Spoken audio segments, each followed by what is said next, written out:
All right, thank you all for being here today. We'll go ahead and get started. I'm sure you all have seen that the report from KDHE has been released and the troubling information that was contained upon it. Before we address that, for anybody who is not aware, I just want to give some background that that contamination site was initially discovered while looking at the redevelopment of 21st Street in 1994. It was originally found on the southeast corner of 21st and Madison the Madison Square Shopping Center. KDHE completed the initial site investigation back in 1998 and has managed that project since then. And it was identified that Union Pacific was the company that did the actual contamination, and they have been working under a consent order with KDHE since October 4th of 2002.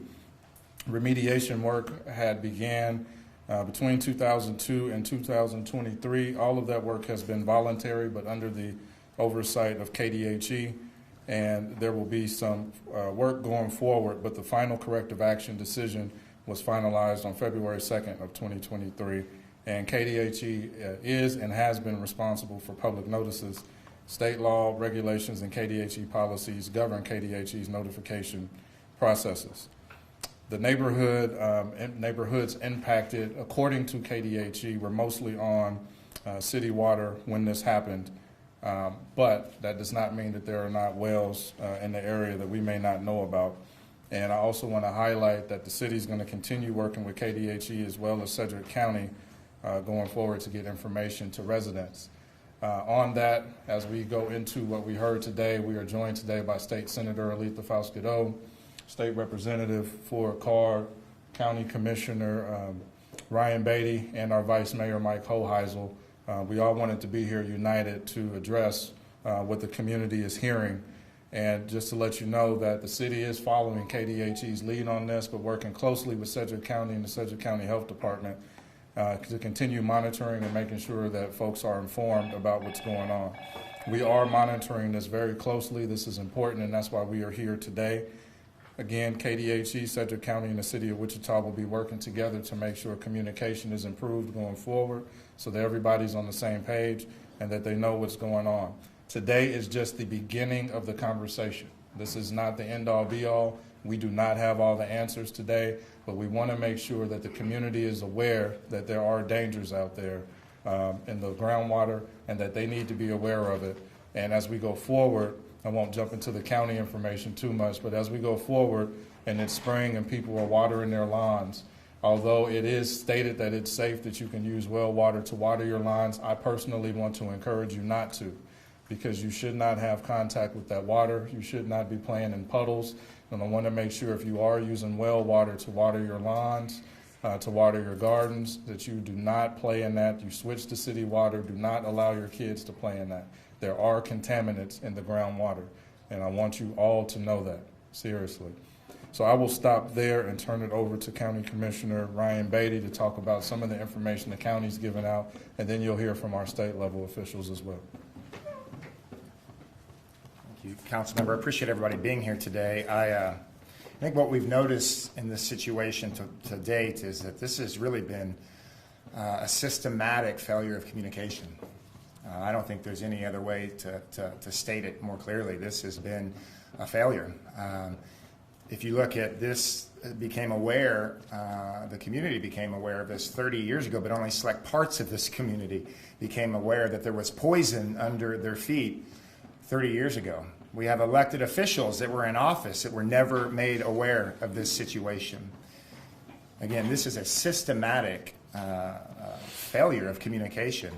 And in my opinion, and I'm certainly, it's an opinion that I think is shared among many people here locally, that it's, I think it's unethical, I think it's immoral, and I think that we all have to stand together to right these systems of communication so that people are aware of the things that are impacting their lives. When the state came into agreement with Union Pacific in February, as Councilmember Johnson referenced, Councilmember and I had a meeting with Union Pacific to lay out what are the next steps, that we have got to find a way to better communicate things that are going on. But the other conversations that began to happen was with KDHE. Where are these breakdowns happening? And why is it that many people at the county and the city are not being made aware of these things until a press release comes down from KDHE?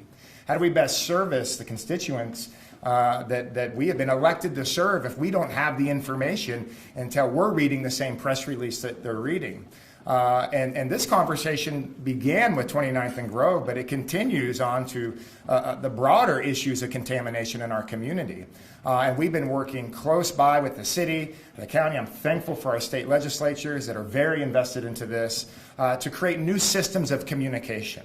There are over 200 contamination sites in Sedgwick County. Most people aren't aware of these things. And most of these sites, just like what we see here at 29th and Grove, the people that it's impacting, that it's happening beneath their feet, are unaware of it. And we just wholly believe that it's not correct, it's not ethical, it's not moral. So we're going to work on systems of better communication that activate the local government, the local city, the county, and our state legislatures to better communicate to the people this is impacting. As to the health study, I'm a bit disheartened and discouraged that a health study was released today via a Zoom call and via a press release, if I'm just being honest.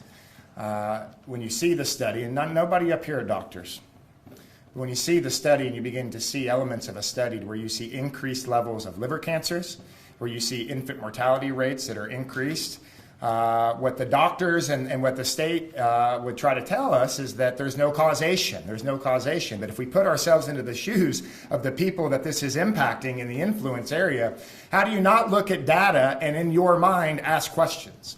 And this is part of the failure of communication, is when you release information after 30 years of bad communication and you don't back this information up with resources and better communication strategies, what the people in this community are left with are questions, fears. So this is part of the process that we're working on, is how do we better streamline communication so that we can serve the people in this community? We don't have all the answers of that study. There are questions about what type of liver cancer that we need doctors' expertise on. We don't have all these answers, but what we do know is when they released the health studies, we felt obligated that we needed to at least get in front of the people of this community and tell you that we are working as hard as we can to get you answers. We're frustrated. Everyone is frustrated at the lack of communication, the lack of clarity, but we're working to find these answers. In next steps, we're going to have more communication. We're working with the city and the county to where we are going to produce documents that we can streamline to the people that are affected in the area. We're going to try to create a web page that you can go to and see accurate data, immediate data, to where you can see next steps, giving you access to information that candidly you haven't had in 30 years. As we look at the safety information being passed on, Councilmember Johnson referenced it, but some of the information is about the soil in your yards and playgrounds is safe. The air indoor and outdoor quality of air, it's safe to breathe. City water is safe to drink. City water is safe for all uses. All of that, for the most part, we agree on. We put together documents that we can distribute through our communications department about what safe uses of water are. Watering your lawn, trees, and garden with well water. Eating food grown in gardens watered with well water. This is the information we're being given from KDHE. And I'm going to agree with what Councilmember Johnson said. With all the lack of information that we have right now, I don't trust that. That's right. That's right. I don't trust it. And what you're going to get from our state legislatures who are advocating for us, and what you're going to get from the city and the county, is we're going to press for more information so that we can actually give you exactly the detailed information that you need. What you'll see moving forward is you're going to see more communication. You're going to see a public forum. We're hoping here within the next 60 to 90 days with Union Pacific, with our medical people in Sedgwick County, with KDHE, the city, that we are going to talk in detail the remediation plan that was entered into between Union Pacific and the state. We're going to have more opportunities so you can ask questions, and we'll have people there that can actually relay this information in a way that we can all understand. Because I think that is what has really been failed in the communication to this point, is some of this information simply, it's hard to understand. And then we're going to seek additional resources. And this is something that, with the information as it's coming, that I can say on my behalf of the county, and I know that Councilmember Johnson and I have talked, and we're going to also visit with our state delegation, is we're going to try to find additional resources so the people that are impacted in this area can get some relief of mind and peace of mind, to try to secure some sort of funding or a fund of some sort that you can go get pre-cancer screenings, so that you can actually go to a provider in this community and ask direct questions to a doctor, a medical expert. It's been 30 years, and in my opinion, it's the least that you're owed. So we're working hard to secure that funding and to find out what sources are available. But I just want to appreciate the opportunity just to say that we're going to seek justice in this and do what's right by people, the people of this community that have failed to have that for the last 30 years. It'll start with 29th and Grove, and it'll expand elsewhere to where we can really develop a communication strategy so people in this community are aware of what's happening beneath their feet. So, Senator Falscadillo, if you'd like to. Good afternoon, everyone. I first want to say that I concur 100% with County Commissioner Beatty and City Councilman Brandon Johnson. I also want to say thank you to Ajane Bennett, president of that neighborhood association, Teresa and Bill Foster, and Lavonta Williams, former city councilwoman, who they continue to email and call and text and send messages on Facebook about what we are doing. So as the chair of the Black Legislative Caucus in Topeka, myself, Representative Ford Carr, and our other members, we met with the governor on March 13th, and we brought this to her attention. So the governor, the state level, is behind getting justice and getting this issue addressed for the health and safety of not only those in Northeast Wichita, where I grew up. However, I moved away from that area, but as a child, I grew up there. And so this is a very, very important issue. And I just want to thank the City Councilman, Brandon Johnson, for what he is doing and the words that he's made today, and to say that whatever I can do on the state level to help get those fundings, the funding that the commissioner spoke of, we will do that. Thank you so much. Thank you, everyone, for coming out. I'll be brief. I concur with my colleagues that spoke previously. I'd like to take a moment, though, to reach out to those individuals that may have, that may be living in that area or have lived in that area. Our commissioner stated several times that it's been 30 years, but in fact it's been longer than 30 years. The spill took place long before that, and I've got some personal ties to that. I grew up in that neighborhood. I played as a child back in that area. I implore our city officials to post signs now, which it's late, but it's not too late. I don't know how many people have been affected by this, but I know that we certainly need to provide every effort that we can so that no one else gets unnecessarily affected by this situation.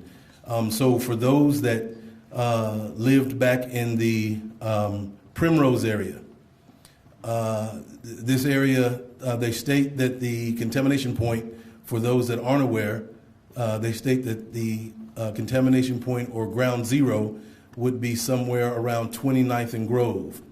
For anyone that grew up in that neighborhood, we know that that Grove does not travel clear to 29th Street.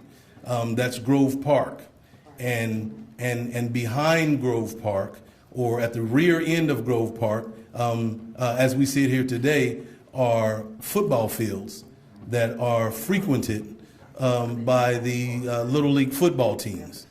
And then behind that is an uncultivated area where many children, including myself, have spent many days, many hours playing in that area. I would just venture to say that area is still wooded today, and that there are children that probably still play back in those areas. Everyone from that Primrose area, as a child, this is where we gathered. We played back there. I'm deeply concerned about the fact that this was taking place at that time, and no one was made aware. Albeit the city officials weren't made aware, but most importantly to me is the community, the citizens. The parents didn't know. And obviously, if the parents didn't know, then the children wouldn't know any better than to be back there. So again, I would like to implore our city government as quickly as possible to quarantine that area off, put some signs back there. We're talking about groundwater contamination, and the groundwater is the water that's in the ground. However, if you have information like I do, because I played back there as a child, there's water that's above the ground back there. There's a creek that runs through there, and I can remember, sloshing around in that creek. In fact, there's even a place back there where it opens up into a small body of water, and I can remember fishing and catching fish out of that small body of water. I would venture to say that there are probably still children yet today that do that. So the point that I want to get across today is that we need to be there as quickly as possible with some signage, something hopefully those individuals that grew up in that area, specifically Primrose, which at that time, was a highly populated area. And many of those people, if not all, have moved out of the area. Certainly the Primrose apartments aren't there any longer, so those individuals that lived in those apartments are all gone. But wherever you might be within the city, or even if you've moved outside of the city, you need to be looking at the possibility of having a medical check, being certain that you don't have some of the symptoms that may be associated with what would have taken place with this contamination. We heard yesterday on a Zoom call that sometimes this could take up to 40 years before you get any symptoms, or you'll know you've got it. Obviously we've probably gotten some lives that have been wasted because of this. So again, if you have friends, neighbors, family, whoever it may be that grew up in that area, please reach out to them and let them know. And again, as my colleague Senator Faust stated earlier, we mentioned this to the governor. I was really disappointed at the fact that she hadn't been made aware of it.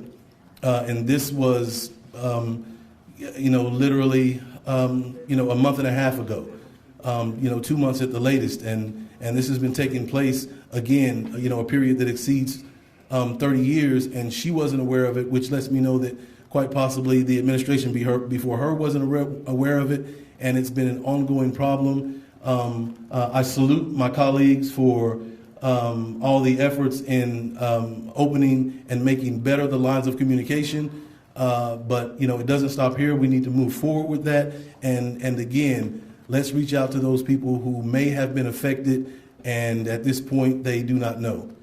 And with that, I'll turn it over to the Vice Mayor.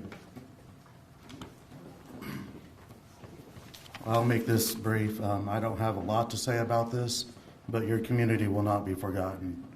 We will be following through and doing everything we can to right this as much as we possibly can. So Councilmember Johnson has my complete support, and I believe the support of the city. I'd like to thank the county commissioner and my friends from the state legislature here. We're going to work together, and we're going to do what we can to get you the correct information, to get cancer screenings, everything we can to help make this not as bad as it is and as it's continuing to be.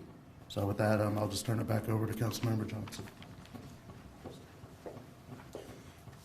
Before we open up for questions, just want to reiterate today is the beginning.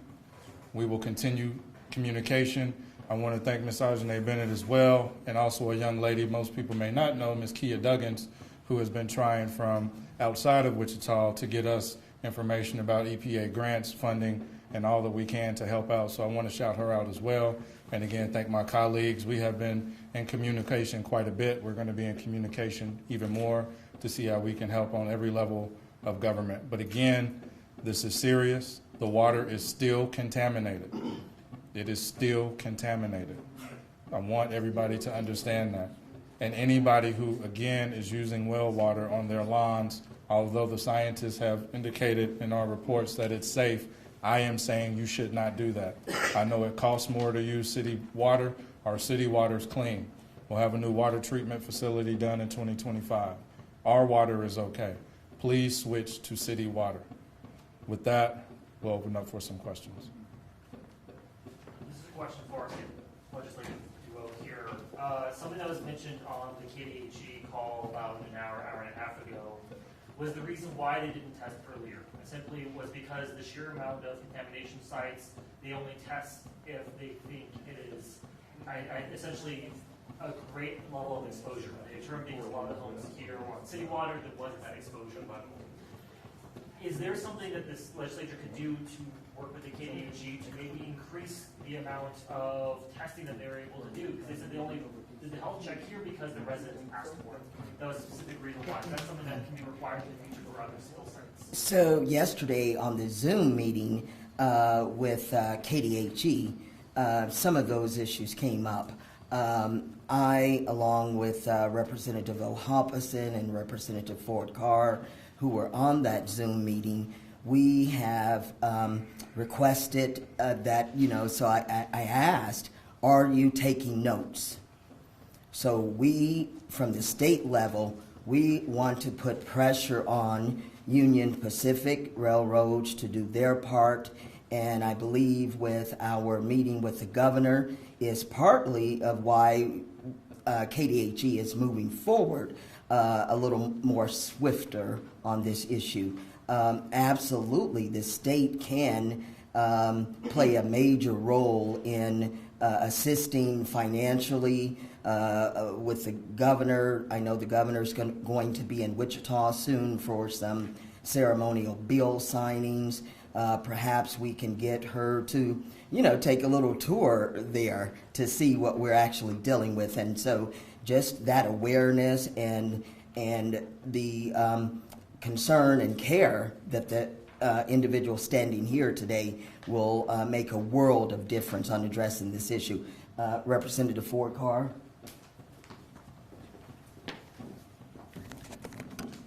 Thank you, Senator. To speak to your question, what I would like to see after we do some further deliberation is that we pass legislation to be sure that we don't have a situation like this that occurs again. As far as we know, this could be taking place in another area of town right now with no consequence, because what's taken place so far is there have been no consequence.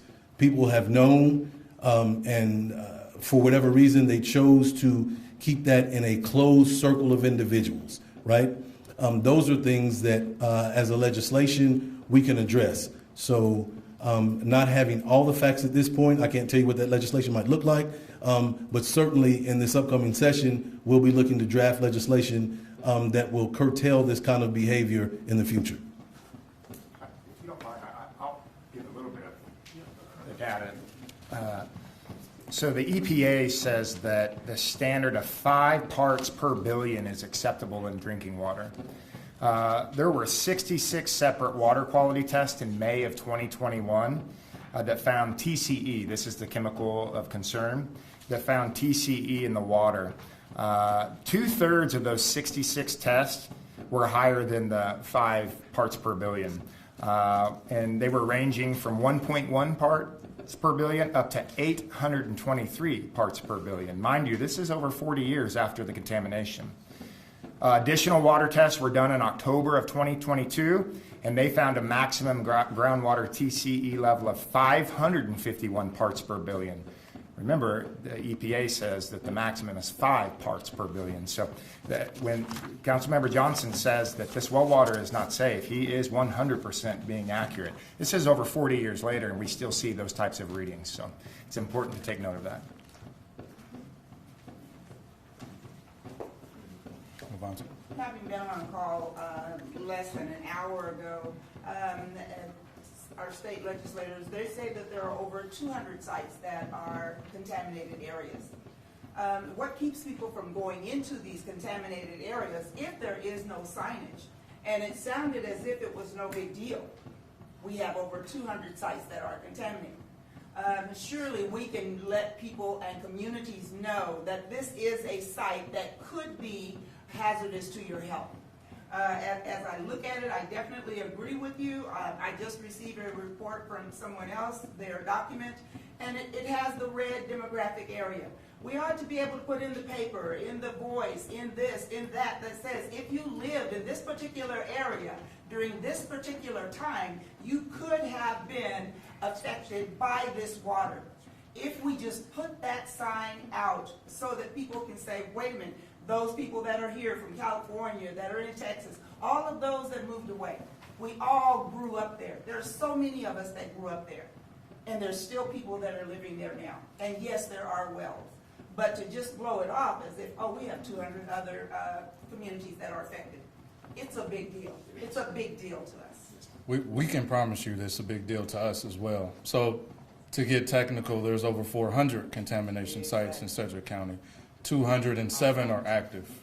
And what we are doing and what we've talked about is making sure we get that word out, because it is important. And every site, whether it's one house, one lot, or something 2.5 miles long, is important to all of us. And our goal is to get the word out as soon as possible. And that's communication, because we shouldn't have to be exposed to that. That is what we will be doing. Thank you. Ms. Ajane, I got you next. Yeah, I'll direct this to Councilman Johnson. I appreciate all the things I've heard, and I've kind of spearheaded and started this stuff, but this is for everybody. But I would like for you to speak to us. We talk as if it's just the groundwater, and it's not. It is also the vapors that are getting into our edifices, that are getting into our schools. We need to understand that Gordon Parks was deliberately placed on contaminated soil. KDHE knew that. Our children are playing in this football field every day. The parents need to be made aware of that, and they haven't been. So I want you to speak to us about the vapors that are getting into, or can possibly get into our homes, get into our total surrounding. So we've been touched in every area of the environment, not just the water. I appreciate hearing the waters, but it's more than the water. It's the water, it's the soil, and it's the air. KDHE is going to have a press conference next week. I will let them answer the specific details of that. What I do know from one of the reports I saw was the last air test was 2012, I believe, and it was found in the air at that time. One of the concerns I know we all share is, especially in the winter when all the windows and doors are closed for 8 hours a day, our young people are in those schools, our teachers are in those schools, our janitors are in those schools, and they're being exposed. We all have those concerns. That was a part of the report. I know we'll be talking to them about getting more air quality tests. That's one of the conversations Commissioner Beatty and I had with Union Pacific as well. That is part of the going forward in the steps and the meetings they're supposed to have with the neighborhood is about doing the soil, the water, and the air test as well. But they haven't been able to get that meeting going yet. We will be talking after this about seeing when we can get that first public meeting and make sure as many people know about that as possible so they can get signed up. But yes, it is the soil, it's the water, and it's the air. Yes, and I appreciate you including me, because as president of that association, it hit us first. And so I get a lot of calls because of that. So I'm just grateful to you and all of you. So thanks. We're grateful to you. You have really been leading this and going to the library and reading those reports and staying on top of everything. We really appreciate you and standing up in this situation. Ms. Taretha. What really upset me, Councilman Johnson, was that I read this report. The report noted that minority and low-income population experience, which we know, disparity in access to health care, screening, and treatment. It appears that they are trying to say what's going on with this spill is because of the low income and the disparity that we have here, and with the kids, the babies, the birth rate and everything, low birth rate. But a lot of it, because it's been going on for 30 plus years, maybe more, it's probably because of this situation. So I know you stated that you're gonna get medical people to test us other than, so could you elaborate on that? Because people need to know about this. I couldn't believe they wrote this. Well, do want to be specific. KDHE wrote that report. Commissioner Beatty and I have been working on those conversations. I've been in contact with our FQACs here in Wichita, especially in that area. So we know there's 3 clinics over there. I've talked to the heads of those clinics. We've also reached out to some of our other medical providers and asked, one, what does the screen look like? We've been asking about costs so we could try to get a budget together. And then we want to have a group meeting with them so we can have them at the public meeting as well. Anybody who's concerned about their health, who wants to get a screening, I believe they should be able to get that and have access to it. And our medical community is on board with that. We just have to figure out what that is. And some of the questions from our Zoom call with Dr. Menz was what type of cancers are these, because there's different treatments and maybe different ways to spread, or I'm not a medical guy, but he said all of that stuff. But we want to make sure we get all of those people together in the same room, have that conversation, and make sure this community has access to them. And I want to make sure that you all know that our Secretary County Health Department, the director, Adrian Byrne, she knew nothing about it either. Yep. And also, I think on our federal level, based on Congressman Ron Estes, they knew nothing about it either. And this is just really, I mean, both of you just really, all of you just really hit on it. Oh, we're just so happy that you're here. Oh, we just love you. Thank you. Thank y'all very much. Well, Thank y'all. I have to give credit. Then candidate Beatty was at that November meeting, and I think within 2 days I had an email from Congressman Estes, and he had reached out. So, I mean, we're trying to keep everybody in the same loop and see what all help we can get. And I don't know if you want to add to that. You're right. I mean, at the very core, this gets down to on one hand, you have a systematic failure of communication. And what happens now is here we are, and here's KDHE saying, hey, these are the solutions. But if you don't have communication, you don't have trust. And right now what we have is there any credibility to this data? So that's a natural response, an understandable response when there's been a lack of communication. That means a lack of trust. And I'll tell you, the people at KDHE, they're communicating with us, but there's bigger issues here. And some of the determinants of health that they referenced in the study, again, this is why I'm disheartened that they aren't here presenting this today. Because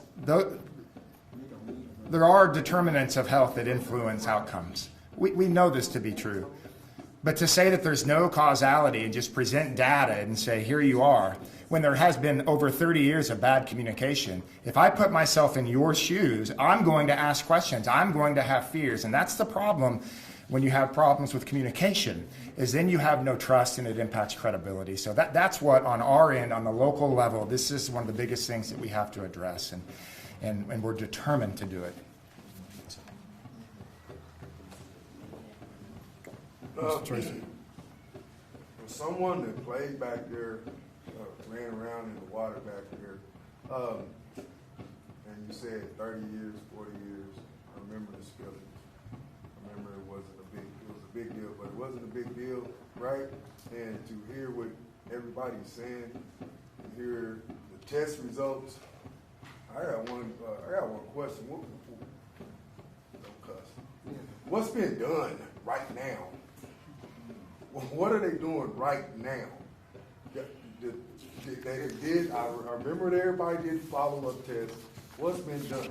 We got youngsters that are practicing there right now. Right now, this very minute. Right now. What's been done right now? I don't communication, somebody knew about it. What are those people that knew about it doing right now? And if they're not doing nothing right now, I mean, we got to move to some consequences. This is like I'm sitting in a damn movie. No question. Aaron Brockovich. Okay, yes, ma'am. So let me answer some of that. I'll start with the right now, then we'll go back to what happened. So right now, again, Union Pacific is awaiting, I believe, approval from KDHE to have the first public meeting. We talked to Ms. Ajane and a few neighborhood leaders, but each of the impacted neighborhoods will be notified of a meeting to go forward. They will be in the phase of starting this corrective action plan where they will have to decide the 5 locations to put the device that will clean the water and pump it back in. It's a similar device right now on the south end of Murdoch Park. This year will be designed. After that, they will look at picking those locations and putting those in. That starts the period of 10 years once those goes in that it will take to get this cleaned up. Going back, what they started doing in 2004, 5 wells were installed just south of the spill site to remove TCE from the groundwater.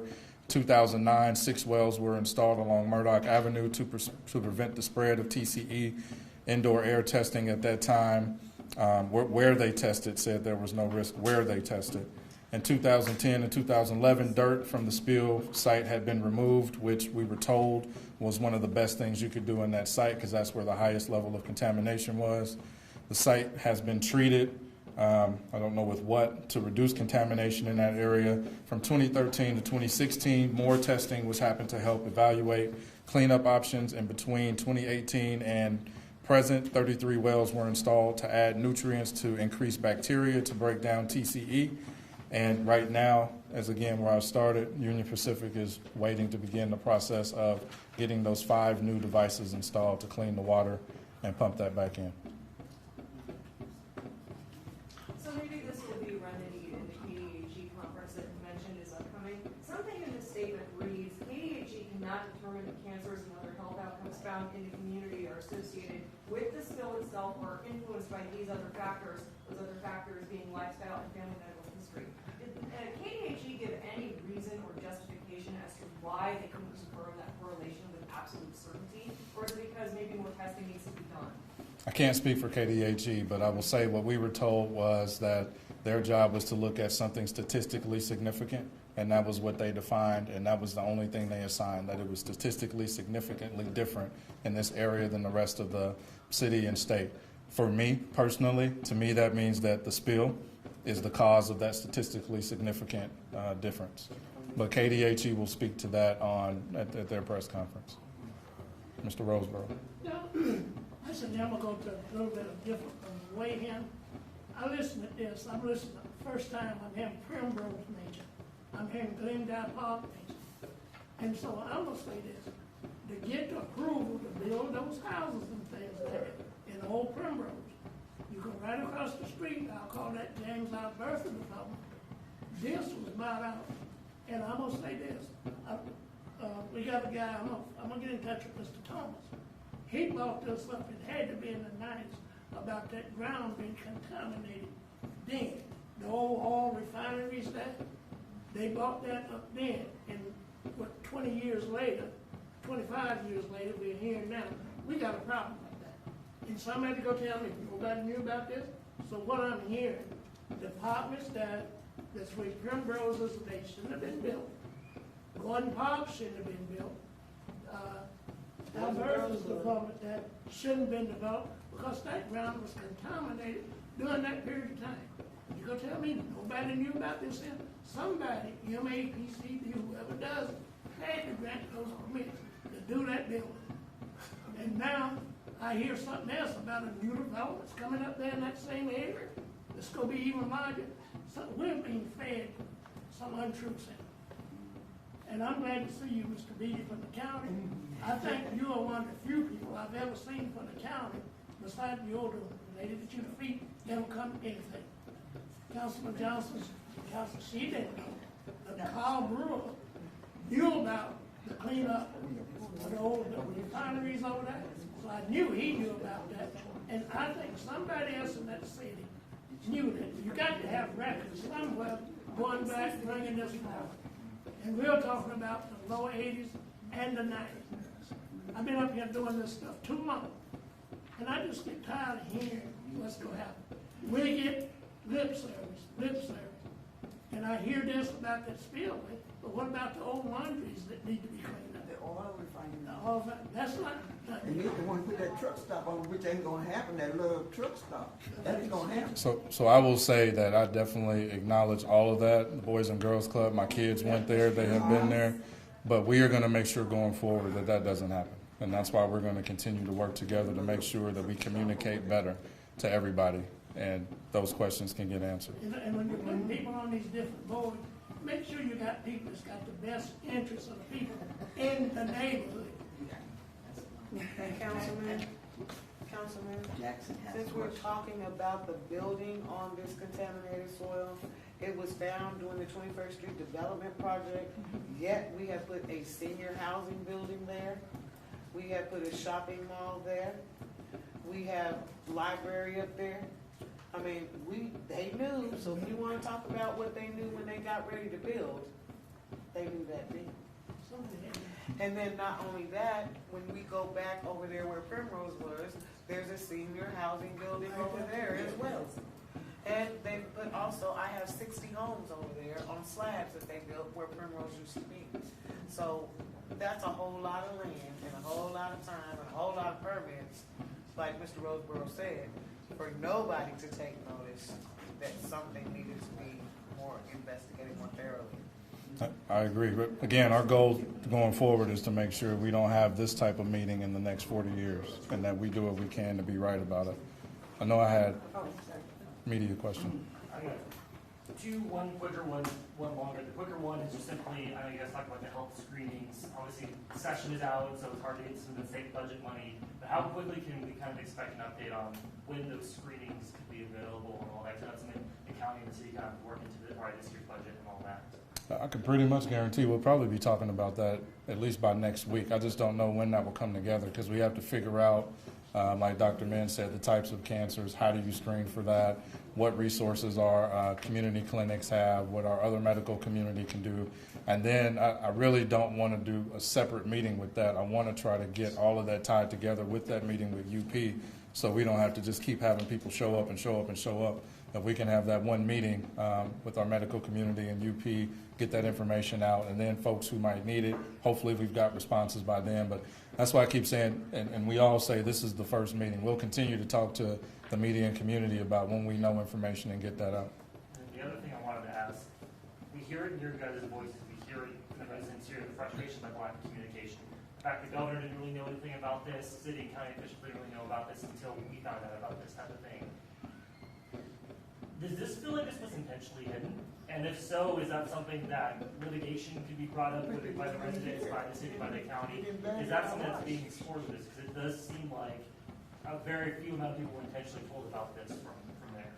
I wouldn't be surprised if there was litigation. I mean, if I lived in that area, I'd want to. And again, I have an office in that. I haven't talked about it, but I have an office in that plume. I've been in that office since 2012. I see people playing in the sprinkler water. I've been hit with that sprinkler water. Just the other day, I was hit with the sprinkler water. So I wouldn't be surprised about that. I can't speak to intentions, but what I can say is that there were too many communication breakdowns throughout. And if the plan that we had, there was a 2003 plan, if that was the plan and everyone thought it was good enough then, I don't think it's good enough now. I know we don't think it's good enough now, and that's why we're working on improving that. There were some people who came together to put up a plan. I can't speak to why they did it that way, but I do know when we found out about it, you saw the city jump in, you saw the county jump in. We went out, we made flyers, we knocked doors, we called a press conference. We went back and knocked more doors. We had a meeting at the Boys and Girls Club. We worked with the neighborhood as much as we could. I mean, I think that's a better plan. So I can't speak to those past ones, and I'll let anybody else jump in, but we're going to make sure there's a better plan going forward. At the November meeting, KDHE talked about how they're struggling with funding. The quote was from a KDHE representative: KDHE would appreciate any extra funding and extra staff that anyone could get for us. We need more staff to handle all of the projects we have. Our regulation started 50 years ago, and we've been trying to clean up 150 years of contamination since then. We wish we could do more, and we wish we could do it quicker. So I guess I'm wondering if you all are considering legislation about stricter communication requirements or cleanup requirements. Will there be funding and staff available to follow through on those requirements? Does that make sense? So to answer the second part of your question first, the KDHE presented their budget and we voted on it this past session. I do know that there was an issue with respect to the availability of employees.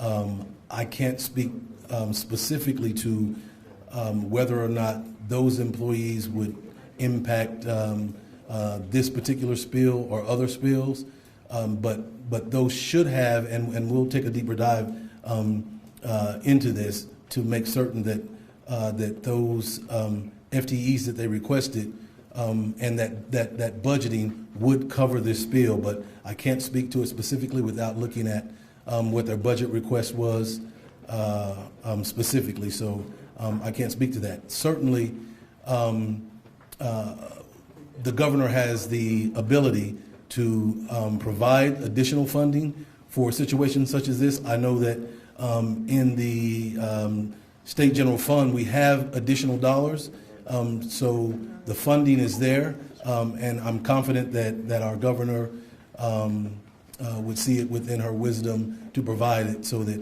we can get this taken care of. Again, this was something that she was unaware of until that date. I believe it was in February or March when she became aware of what was taking place. So this wasn't something that she had a look ahead for, so that we could plan for it. But I'm confident that the governor will find those funds. I know we have them available in our state general fund. So I would say that moving forward, we could certainly find those funds. And you said that KDHE requested more employees during this year's budget? There's a request for additional full-time employees. I don't know where they had those employees slated, but I do know that there is difficulty at this time filling those positions. Councilmember Johnson, Commissioner Beatty, I'm not sure if you met with Union Pacific before or after this health study was sanctioned, but I'm curious if their conversation has been started. They're obviously paying for the remediation efforts, but have you engaged them in a conversation about potentially paying upfront or reimbursing localities for community screening and other potential health implications? Thank you for the question. When they entered into the agreement and signed the agreement with the state about remediation plan is when we had engaged a conversation on details. We have asked and made requests as recent as yesterday, and as of right now, all is under review, is what we're being told. But what I'm trying to convey is that we're going to stop at nothing to try to do what's right by people. But the request has been made to Union Pacific. The request has been made to KDHE. And again, these conversations are happening in the moment. The balance of wanting to have the exact answers and trying to get this information to you wasn't an easy balance. We deliberated for 24 hours of, we've got this information. We need to get this in front of people and address it, even though we don't have the final plans. And that's a tough balance, but we felt like this was important to get in front of you and say that we're working. And we're going to be as transparent as the information allows us to be. So. A request for paying for health screenings? You said a request has been sent to Union Pacific. A request for what? So there was a conversation with Union Pacific about two paths. There's a health study that was requested by the community. If we find that it's nothing, or is there anything you're willing to do? And if we find that it's something, is there anything you're willing to do?